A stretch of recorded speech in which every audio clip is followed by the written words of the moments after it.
And welcome back to Otaku News Live for the week ending, actually this will probably go out April 11th, 2011 for all sorts of news this week. And this week we have with us Brad. How are you doing today, Brad?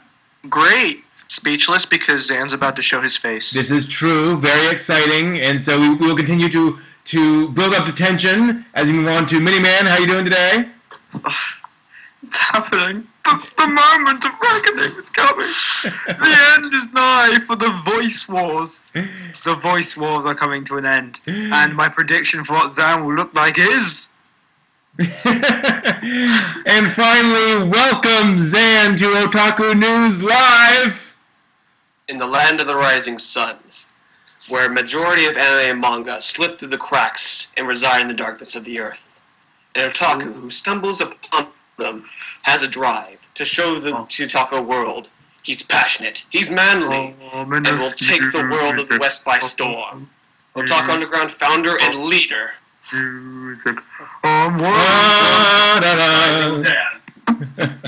He's here! Nice. Eyes are burning in power. Alright. So here we go. So let us start with the news of the week. Probably the big one would be the sale of Funimation from Navarre. Yeah. So we can stop the show here. So basically, Navarre has been shopping Funimation around for a while. They couldn't find anyone to buy it. And they've now sold Funimation to a group of investors that includes Gen Fukunaga, the current CEO of Funimation. So I think what's happened is that Gen went out, found a bunch of other investors, said, we're just going to buy Funimation ourselves, and they did for $24 million cash. I wish I had $24 million cash. That would be awesome. For $24 million cash, a guy bought his own company. Pretty much. So basically, he ripped himself off. Well, that's the thing, is it wasn't he was CEO, but he didn't own it. He was just running it. Yeah. So now he actually owns it. Navarre will continue to be their distributor, so basically they don't have to give up all of Navarre's, distribution power. And so the question is, what's it going to do to Funimation, if anything? Actually, it might give them when they're sorry. Everyone talk at once. Go ahead. Okay, I was talking. It's visual.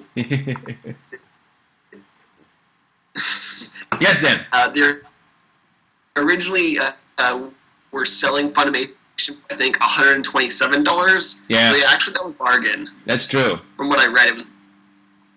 Yeah, it's a serious discount to what they were originally shopping it around for, and that could be part of it too. Is this idea that they couldn't find anyone, and so Fukunaga could come in and say, "Tell you what, we'll take it off your hands.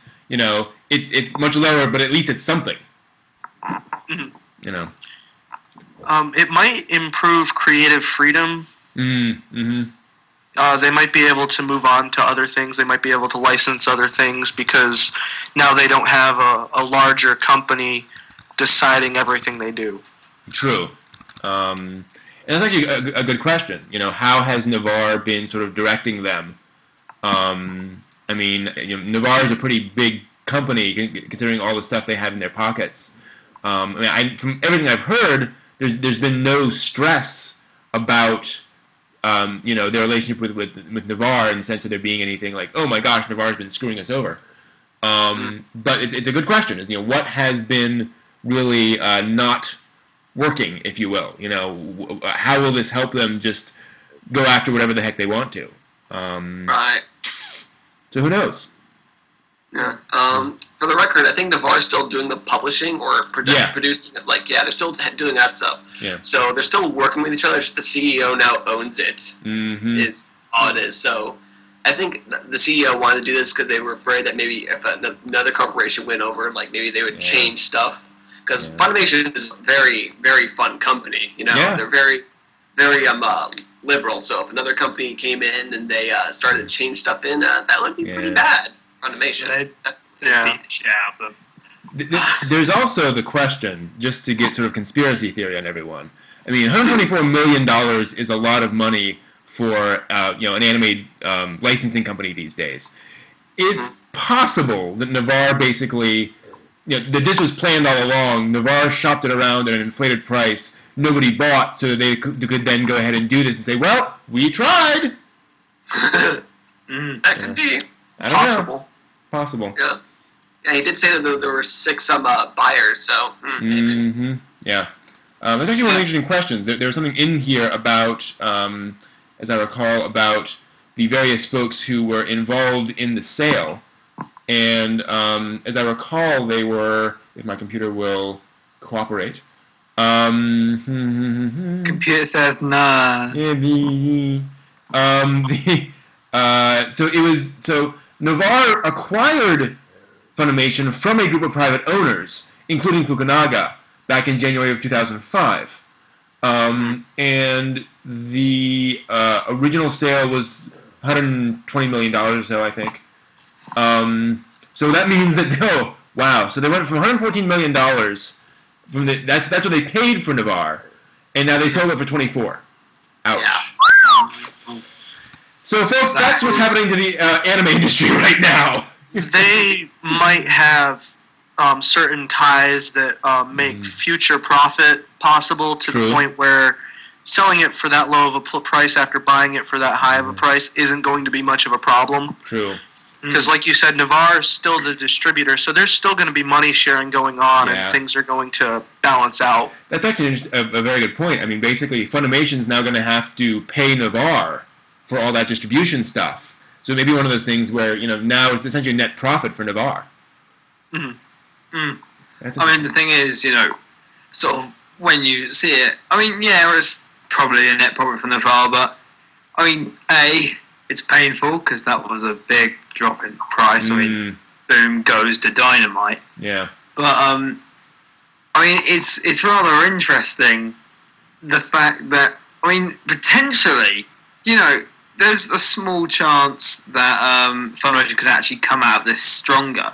True. I mean, sort of, Funimation could, I mean, say they just need to try and find a little bit of money where they can, just gain 20 quid from selling Phantom in the UK and give it to one person, or 20 quid from selling Phantom in the UK. You get the point. But, I mean, what does a cat think about this? I think it's bad. I'm not. Just don't look at Miniman talking. He's a total awesome ventriloquist. And Funimation. Did that catch pro tip, Miniman?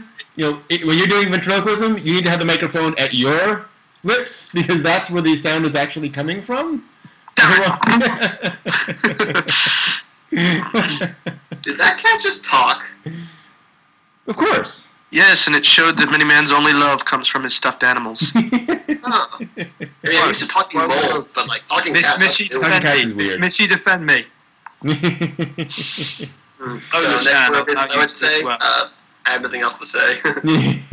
All right, so moving on to the other big news. One of the other big news stories of the week. 4Kids has entered Chapter 11. Who said they'd go out in 2 weeks 2 weeks ago? True. Who said it? Now, that's an interesting question. Folks get kind of confused about what Chapter 11 means. And we all know. I mean, bankruptcy, but it does mean they're screwed. So basically, Chapter 11 means they're able to maintain business assets, so they can basically continue operating while they try to reorganize. So they're not out of business yet. But basically, it means they have no. What it basically means is it allows them to do a lot of stuff with their assets to sell all that stuff off, sort of fire sale, and use it to pay off their debts, and then you get back, and some debts get completely forgiven. It's a bad thing because it basically says, government, please bail us out. And while you can reorganize from that, you're generally, not only are you not in a good state, everyone knows you just went through Chapter 11, so it's a lot harder to make those business deals because you look shaky. And selling the company becomes downright impossible. Yeah, exactly. Never, basically, Funimation just sold off for $24 million. That's quite bad, but they have freedom. They now have freedom. Yep. 4Kids have pretty much just sold into themselves for free for protection from the government, but they don't have freedom anymore. Yeah. They are out of it, as in, we keep saying how 4Kids are dying. They're basically on their deathbed right now, and their last words are going to be, "Oh shit, we can't sell this company." I think you're exactly right. They basically attempted suicide, failed, and now they're kept on life support. Yeah, and I think they attempted suicide with a big sword called trying to cheat the Yu-Gi-Oh folks out of their money. Yes. My gosh. I mean, what kind of person buys 60 Yu-Gi-Oh cards? Yeah. I am so awesome. Someone must make a deck, probably. So it's not good. And I mean, they 4Kids had mentioned when that news story came out about them being sued by their former licensee, that they may have to file for Chapter 11 as a result of that, and it sure looks like. Now, what's also interesting, last year, 4Kids announced that an unnamed third party was interested in acquiring the company. And so someone was interested, but shortly thereafter they mentioned their $3.5 million loss for that quarter, and suddenly they weren't so interested anymore. I know, I just thought, it wasn't that. worth the business deal for me. That'd be great if I owned 4Kids. Welcome to Own V. What are you dubbing, Rob? Lil Pre, and more Lil Pre. So things are not looking too good for 4Kids, which is not too surprising. Yeah, then if they want to sell their assets aren't really good if you look at them. That's true. A lot of the stuff a lot of the good stuff is also they owned it, but now they don't. I think they don't own Shaman King because I remember that they put maybe the first 10 episodes of Shaman King out, but the rest I don't even remember seeing. So yeah. Yeah, that was weird. I remember when Shaman King came out on DVD, and it was the edited version. I think it was dub only, and the whoever was running the company said basically, we're releasing this because, frankly, our core market are 10-year-old boys, and they want what they saw on television. But we totally plan on releasing an edited version. We recognize there are fans out there. We'll do that. We have no problem doing that. Never happened. They made one core mistake, and that was when they decided to cheat. They cheated using their big cash cow. Yeah. Yeah. Exactly. If they had cheated with something else, I don't know. Magical Doremi, unfortunately. Just if they cheated with something smaller, they'd still be alive because they'd still have their cash cow around. Yeah. Let me explain this in ONV terms.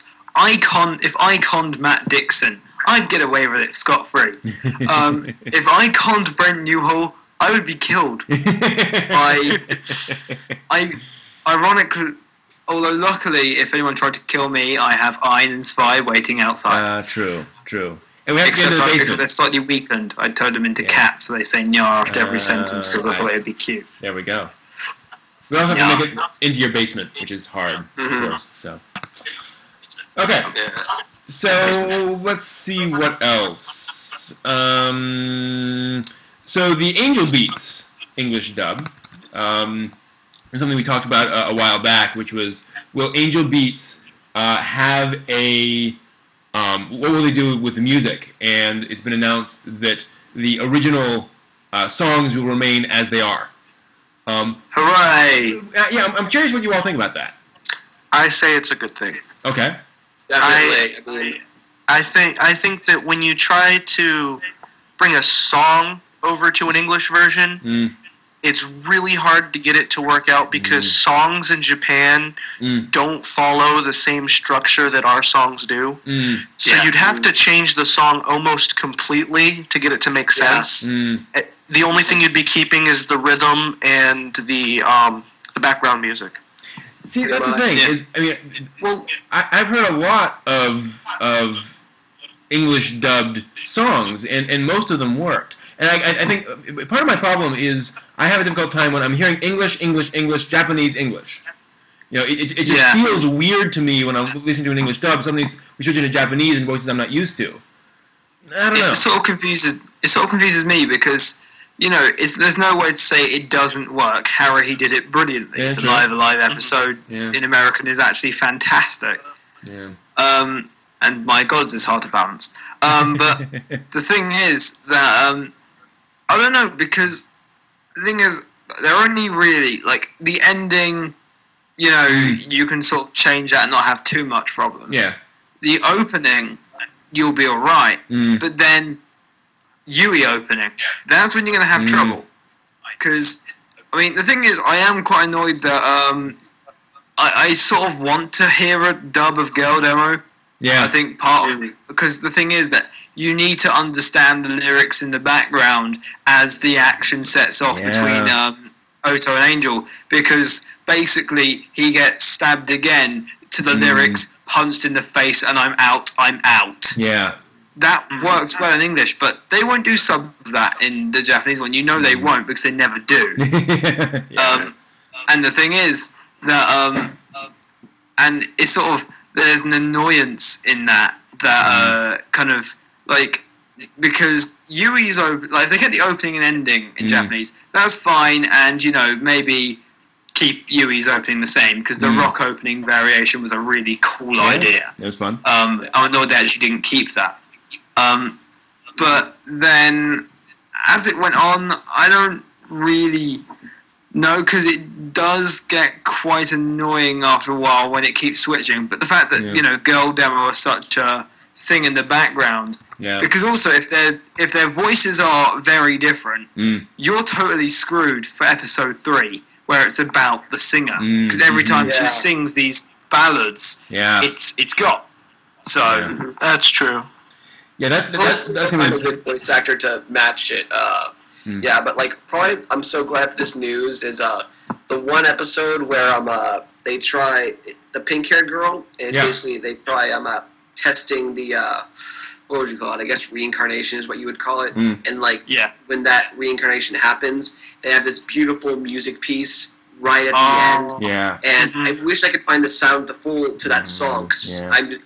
That was the time where I cried there. Same here. I have the song on my iPod. Makes me cry every time.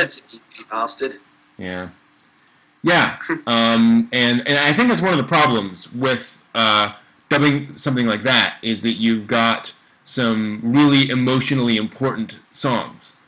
And trying to match, and you know, that's what voice actors do anyway, is try to, you know, get that emotion when they're acting normally. But that is hard to do when you're singing, so it would be very difficult to replicate. I hope, you know, like I said, one of the problems is there is so much music, it is going to be strange having all this jumping back and forth between English and Japanese. So and this was probably a funding issue too. Oh, good points. Because if you think about it, in Japan, most voice actors are required to have some singing talent. Yeah. Ours are not. Yeah. You have to pay extra to get someone to come in and sing for you. Yeah, exactly. Yeah. And you also have the issue of just, you know, licensing all those songs. You know, that may have been an extra cost. Yeah. So. Because you can't forget that, you know, not all sort of anime voice actors care 100% for the anime. That not all Crispin Freeman and Wendy Lee got exactly. Yeah. Yeah. So so it's an interesting thing. All right. So moving on. Music wasn't maybe we were. Say again. I think we're losing Zan audio-wise there and video-wise. Hopefully he'll come back and we'll finish up that thought. Meanwhile, it's been going on and off against the camera. There you are. I think. It's been going on and off. Anyway, what's been happening? What I think it was worth it for the music because, you know, music is such a not a crucial but an important part of Angel Beats. You know. Yeah. It's just so many sound pieces. Again, with the band, they have a band themselves. So definitely. Well, it's in the name, isn't it? Angel Beats. Yeah. So the whole point of Angel Beats was death, music, and storyline. Yeah. It failed on storyline, but oh well. Yeah. So let's I'm see. one of the cynics. Sorry. So NEC Big Globe has announced they've launched an Android application allowing you to purchase over 100 different digital manga titles in English and Japanese. Pretty darn big news for the e-manga world. You, Matt, saying more stuff about how it's going to make a new breed of otaku here. Yes. So they're including over 100 different series, including shonen, shoujo, josei, and seinen titles. Includes Appleseed, Cat-Eyed Girl, Joan, Run, Melos, Great Milky Way Railroad, and I believe... they're also launching the same service, of course, in Japan. They're going to have Rosa Versailles, Kimagure Orange Road, a Japanese version. And they're planning on launching, 100 new titles a month. Wow. You get a free preview, plus you can purchase tickets to acquire additional chapters. And it's going to be basically like $1.25 US per issue. I am very excited for this as an Android owner. There we go. I will definitely look into this further. Yeah. And give my feedback on how the quality is on an Android phone. Are there any Android tablets on the market yet? A couple. Okay. They're not as well known, so they're hard to find. Yeah. Yeah, well, there's one that they just released, which is sort of more mainstream. And the new Xperia Play also supports Android stuff. I can't fit my face. But that works. But, yeah, I mean, when you sort of look at it, releasing an Android app doesn't do the 100% best of things because it is Android, and no matter how we look at it, Android isn't 100% popular. True, yeah. Yeah, it's, there's kind of a war, and Apple's winning. Absolutely. So I guess that will be the big question is, will they also have an iPhone version? And I'm all for them having both. I just think, hopefully at some point they'll have an iPhone version as well, so they'll get the entire market instead of just a portion. Yeah, it confuses me that they're just doing an Android app because most things do Android and iPhone now. I mean, they use similar programming, they use similar sort of app technology. So it does confuse me that they'd only do one.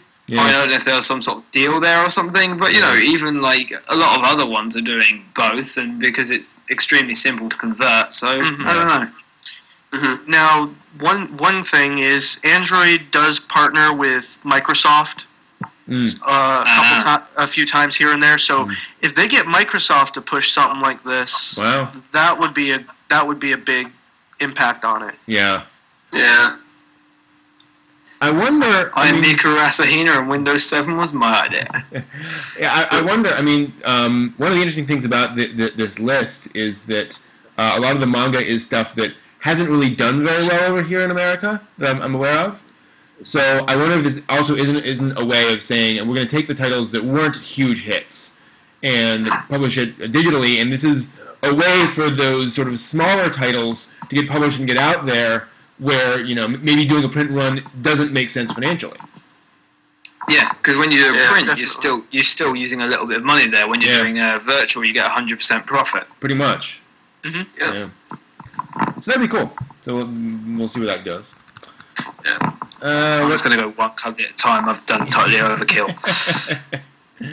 All right. So what's up with Aya Hirano? Don't know. Very strange. In so many ways. She announced on Twitter a little while ago that she has been prohibited from voice acting in new anime works. And she didn't say by whom or why or what the heck's going on, but apparently she can't do it. Everyone's worrying that it's her doctor with the whole thing. True. Everyone's worrying.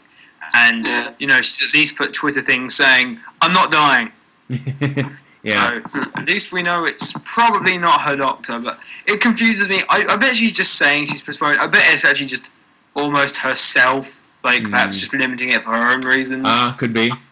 I'm presuming probably that more, and I'm not judging here, Ryan. If you watch the show, thank you, we love you. But you don't, and that's depressing. And, But I mean, Lanky Geese is right. It could just be a publicity stunt. It could be kind of like what you were saying. She could be on sort of an enforced leave of absence, and she's kind of doing that just to get people's attention. Maybe when it gets to next December 18th, she's gonna leave the disappearance of Aya Hirano. There we go. Well, the other thing too is, I mean, she's been so busy. She's worked on so many different works. Yeah. I wouldn't be surprised if just somebody said, "Look, your voice is going to give out. You need to take a break." Yeah. Exactly. Yeah. That's what I thought, really. Yeah. That makes the most sense. I mean, Also, it does say that she was like sick. Maybe not like death-defyingly sick, Yeah. but like still sick. Yeah. So she shouldn't push herself too much. Yeah. Yeah. And, So it could you know, still be her Japanese, doctor. They will push themselves until they die. Yeah. Yeah. So here's hoping that that's just sort of doctor's orders to keep her voice from cracking. Who knows? So what else? Mass Effect film? Oh, yay! Yay for a Mass Effect film, because EA have been so successful with their other films so far. Hey, exactly. Let's see. Let's just look at EA's amazing backlog of anime films right now. What are you doing? Stop it. Stop it. Bad cat. Basically, the point is that, let's look at their films. Dead Space. Yes. Dead Space 2. Dante's Inferno.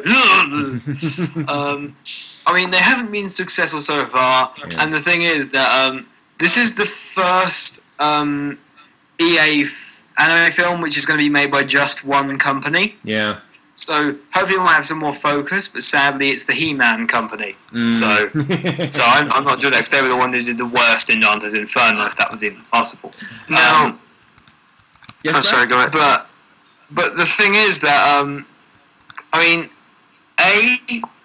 they've already said that they were doing a BioWare film. They said this is coming out in 2012, and they said they were doing a BioWare film for 2011 already, which was Dragon Age. Yeah. Dragon Age Ellipsis. And then with this, I mean, the thing is, how are you going to translate Mass Effect into a film? Because the whole point of it is that, A, Commander Shepard's you customize Shepard. B, Mass Effect's about choices. Even the side ones on like the iPhone, all that sort of thing, have choices. One of their books, a choose your own adventure novel. I mean, the whole point of BioWare and their history is that it's all about the choices that you make in the games. And the fact is that, if you've ever, even no matter what you think of the Mass Effect thing, the BioWare story of the background of Mass Effect is still quite shallow. I mean, the actual mythology of it, if you read all the codex, they've written a lot, but not 100% of it is there. Yeah. And the fact is that, EA films have been severely lacking in story, and BioWare is a story company. Plus, the script writer isn't a BioWare writer, which is an immediate problem, because the BioWare writers are very good.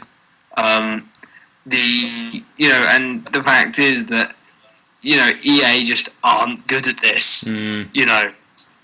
I mean, that is the sad thing. Here's one of the questions. I mean, they're teaming up with a company that made Bakuto Test, Bangaku Shoujo. They're doing Freezing. They did MM, which a lot of folks seem to like. If anyone doesn't know why I'm calling it the He-Man company, it's because on Dante's Inferno, their company segment, he looks totally like He-Man.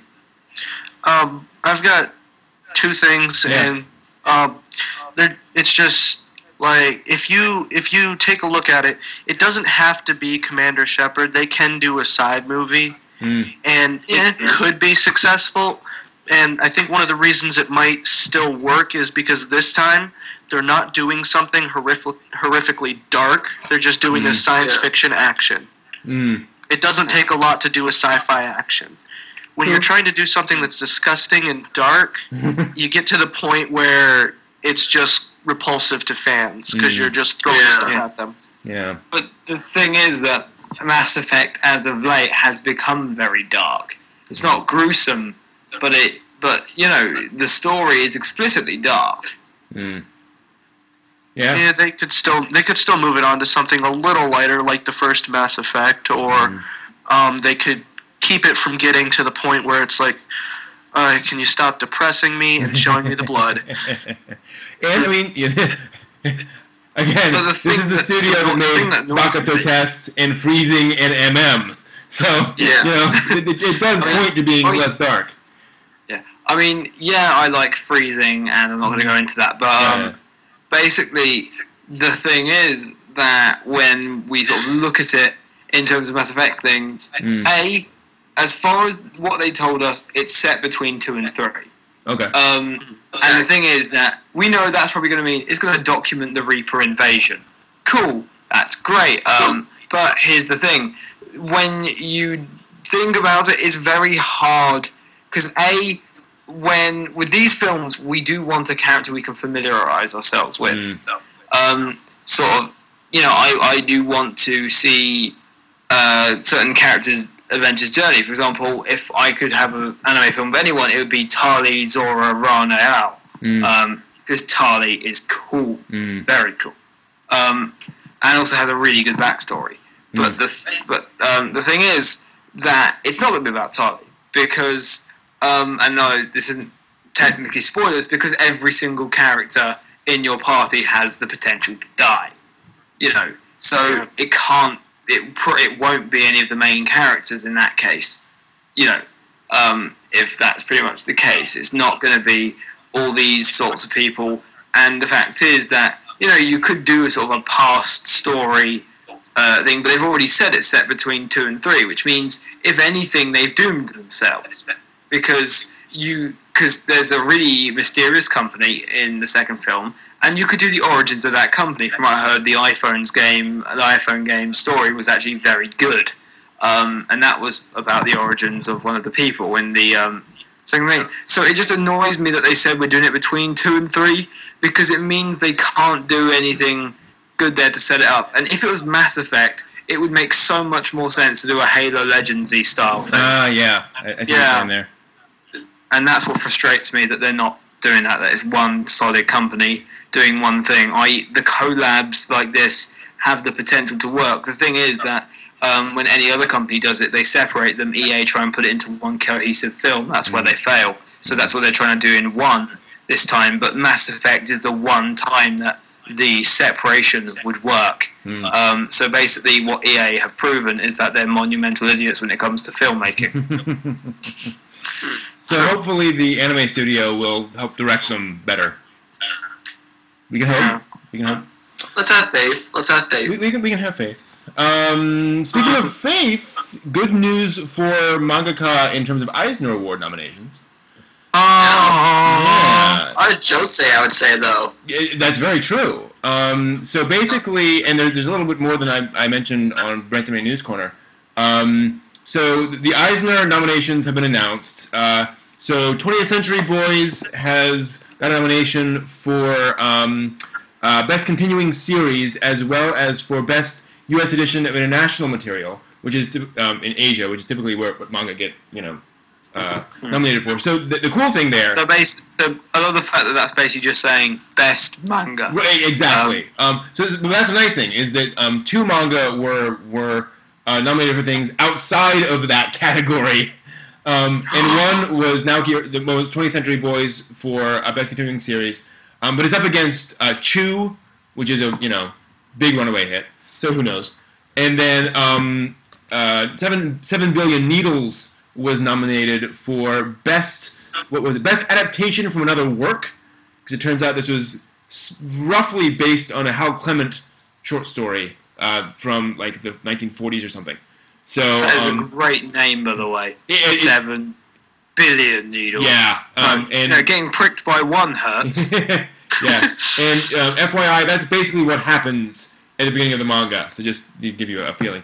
Meanwhile, actually, I'm looking at this list right now, and let's see, I'm seeing 20th Century Boys, Bunny Drop, that one Tezuka manga that Brent reviewed.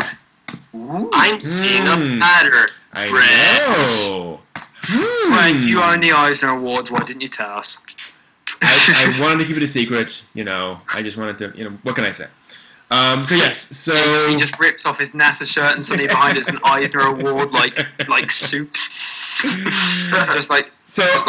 So Ayako is nominated for basically best manga. Osamu Tezuka, very big story, collecting several things. And yes, it's a naked girl on the cover. Yay! Bunny Drop, about a young man who takes care of a relative who's a young girl.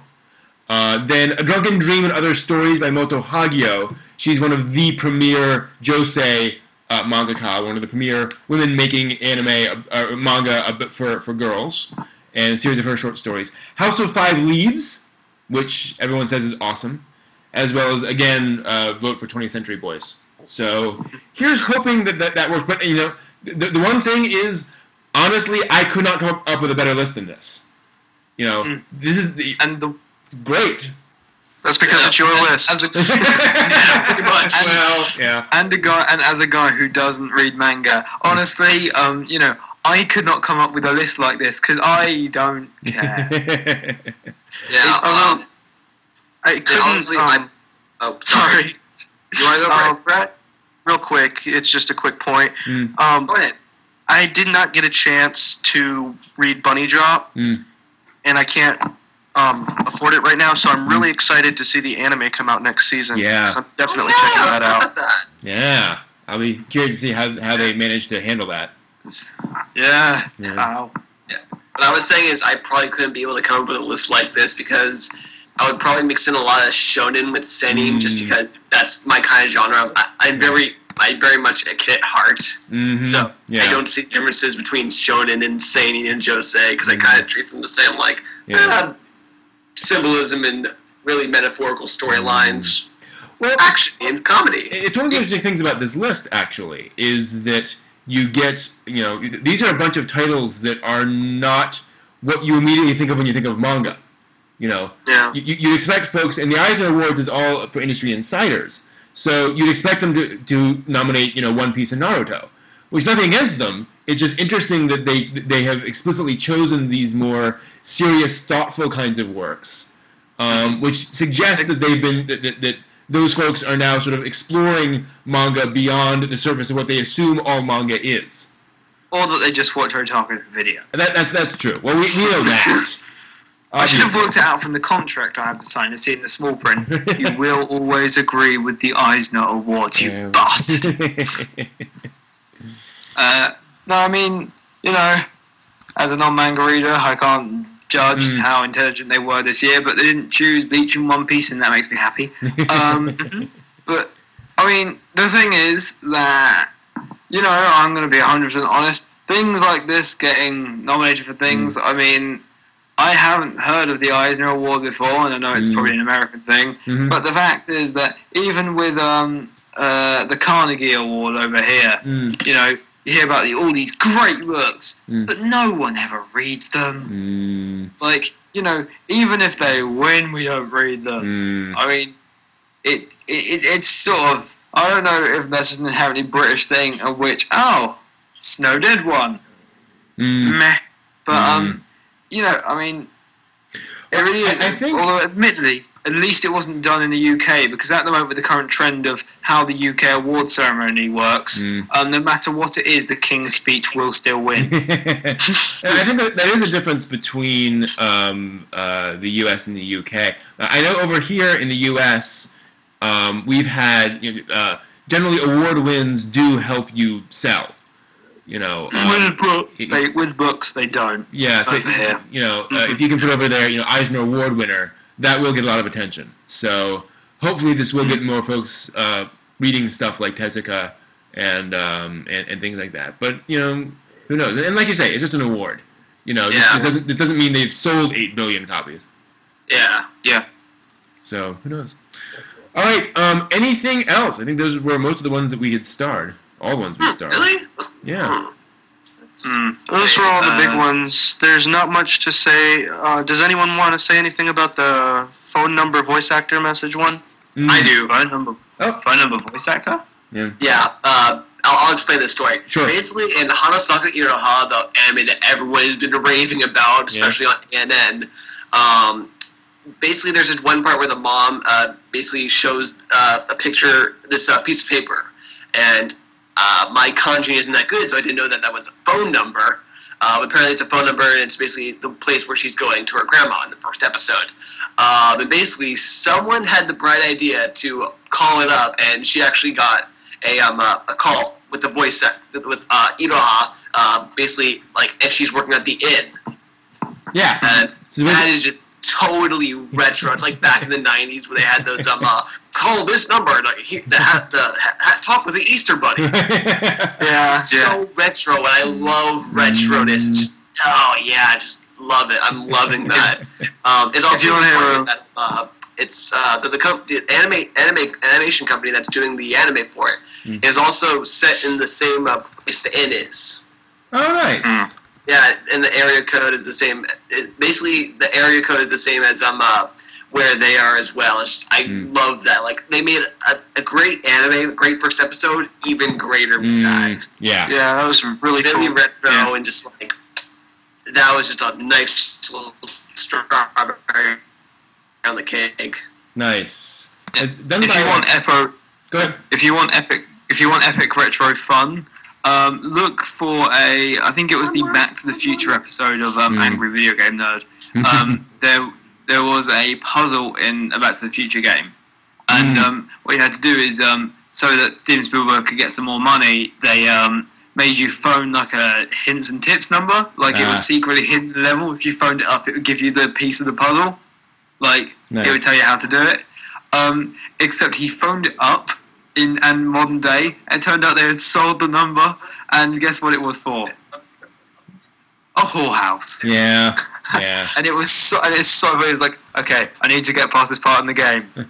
No, I don't want to have sex with you. No, I need to beat the game. It's so funny.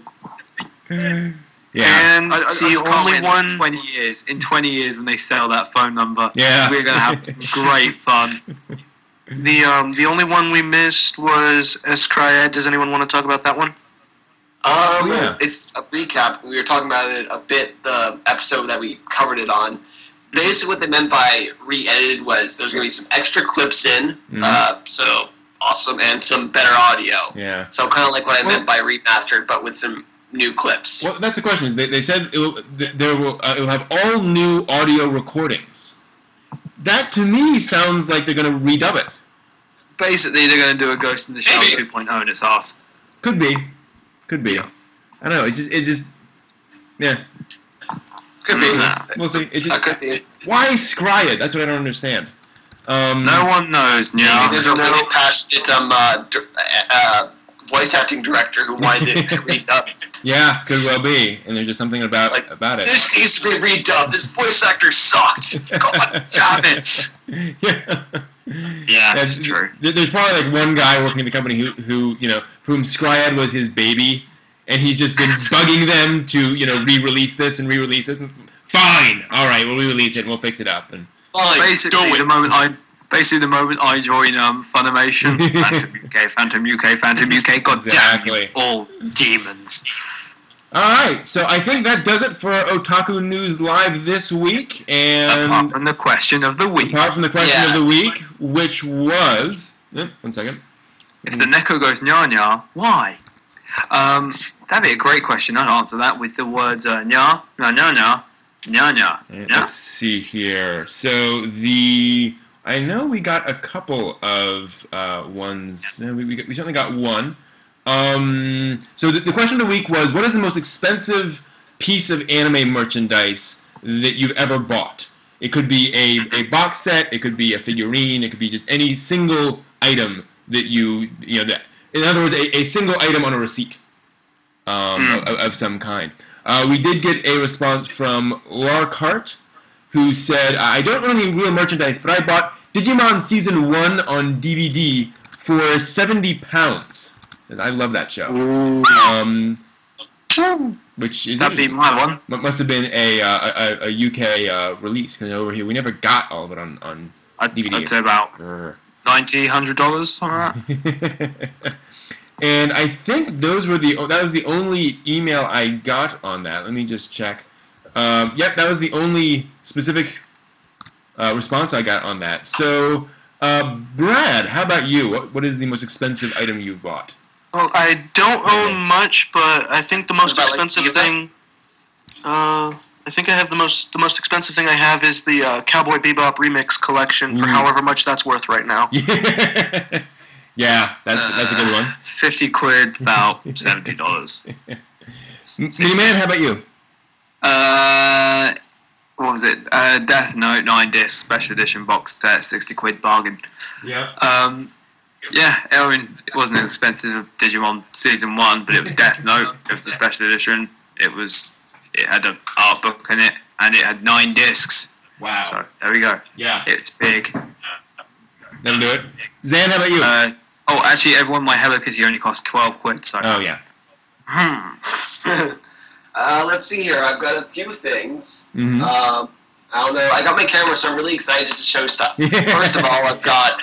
this is one of my most favorite things I bought at a convention. Wait, can I do some, what music do they have on game shows? Nice. Who the hell do you think I am? The one that I enjoy the most is this. This is the Gurren Lagann first movie, limited edition. It basically comes with a postcard like this. This is the original cheap one. So this comes with 2 discs, the movie and Parallel Works, which is basically a bunch of AMVs, a bunch of original animation videos that each animator on the series did. It's pretty cool. And the creme de la creme, the best part of the limited edition box set, comes with a guide they gave with the movie. Yeah, it basically has it's all Japanese. Yeah. But it has behind the scenes sort of stuff, like character designs. Really cool stuff. Really awesome. But if I had my way to say what was the most expensive thing I wanted to buy, it would probably be, I don't know, this. Which is... Whoa. 49 volumes of Naruto. See, that doesn't count, though. Doesn't count. I know. I'm just saying, hey, second most expensive here. Yeah, fair enough. Actually, I need to go grab mine. 1 second. I just realized mine. Everyone, second, get the worst part, second most expensive, and I'm giving this away at the end of April. For part of the prize, which is freaking awesome, and I will continue my nice game show music for Zan. I'm back. Alright. So the most Can I continue my awesome music? No. No. So the most expensive thing I think I've ever spent, it's a tie between 2, so I'll show you both of them. The first one would be an original anime cell from My Neighbor Totoro, which was about $250 US. How much is that Hello Kitty suite? Yeah, surely that was more. And the other one, again, I'm not sure exactly how much it was or is. I love Totoro. Is this cell from Serial Experiments Lane. I knew it was going to be a cell. It was going to be Experiments Lane. Yeah, mainly because that show had very little in the way of cells. So there were only I've only ever seen, I think, 6 cells from this series, ever on the market. So very expensive, very hard to find. But wow, nice. Yeah. So those were the 2 that I kind of was willing to splurge on. I would say my Phantom poster, but you gave that to me. Technically, I'm actually thinking about it. I am quite possibly the only person in Britain, maybe even Europe, to have that poster. That is true. I am. I'm a phantom god. I'm going to fly away and enjoy my evening. There we go. Okay. So, question of the week for next week. Who is your favorite side character? Interesting. Your favorite side character. We have to stop Zan from saying it. So that'll be the question for next week. Not side character. And next week, Side character, though. we will be back at some point. It will not be on Saturday, but we will be able to do something. So as always, thank you. Sing Friday Die. So thank you, Brad, for joining us. It's great to be here. Hope to be back next week. Great to have you, Miniman. Thanks for joining us. This bunny is from Monty Python. And Zan, thank you very much for joining us. Female otaku, look at yourself. Now look at me. Now look at your dolls. Now look at me. Sorry, but you can't have me. I'm already with. Fair enough. All right, so that is it for Otaku News Live this week. Thanks for joining us. Oh, See you next time. See ya. Oh, sorry.